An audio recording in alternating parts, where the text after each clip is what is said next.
Hi everyone, comic book reviewer here.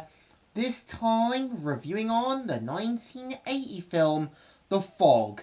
Now, as you know, The Fog is a 1980 supernatural horror film that was directed by John Carpenter, who also gave us the original film Halloween, as well as The Thing. And I remember as a kid watching the 2005 remake, so after picking up the original film years later and sitting down to watch it, my best thoughts about the sort of 1980 film is that it's got a basic, standard, and average plot.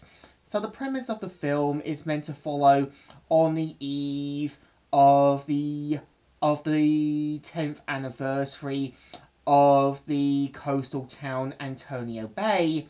We see how, Mr. Merkin tells the ghost stories to the children about the sort of town founders, and we kind of see how, Father Malone discovers his grandfather's journal that has a earlier date in 1880, where the six founders of Antonio Bay ended up deliberately causing a shipwreck, and which causes the ghosts of the victims of the shipwreck to find retribution. And I think what I give the film credit is that throughout the film, at the start, we see how things start to get screwy, electronics get haywire, and so on.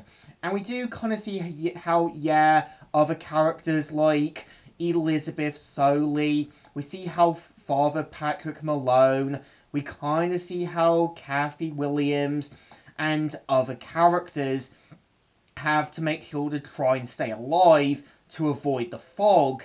And we do kind of see how, the fog is meant to contain the ghosts of the sort of crew, one of which being their leader, Blake.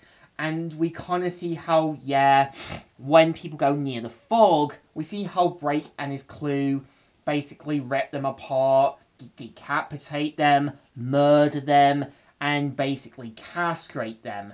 And I think what I give the film credit is that, it's not only dealing with the themes of revenge, but also retribution, and learning more about the truths of what really happened with your ancestors' story.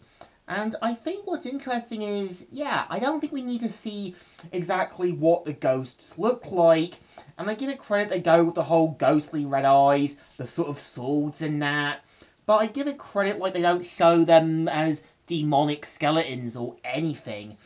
And I think what's actually interesting, I actually do think Silent Hill 2 actually takes a lot of inspiration with the whole fog thing, with James having to deal with hordes of enemies, having to kind of be prepared just to be safe. And I think what's actually interesting is, I actually know one of the sort of cast members who also did the voice for Catwoman in basically Batman the Animated Series, known as Andaline Beru, was also the voice of Stevie Wayne. And I think her character works because she tries to warn people about the fog. She starts to see signs that, there is a lot more going on. But I feel like not only is the fog not only meant to be Father Patrick Malone's story, but it is also everyone's who are basically banding together to kind of deal with a dangerous threat, knowing that this is beyond their control, and knowing that, that Blake and his crew want retribution as well as revenge. Showing that, sometimes revenge and retribution is always going to come one way or the other. And sometimes, people's actions might have ended up making a lot more problems than there actually should have been. So I think the film is a standard plot. It's enjoyable, watchable, and one of those John Carpenter films that has a basic average but good storyline. So I think this one definitely deserves a thumbs up. It's enjoyable, watchable, and with a standard, steady plot without being too over-the-top horror. So, Comic Reviewer here, signing out.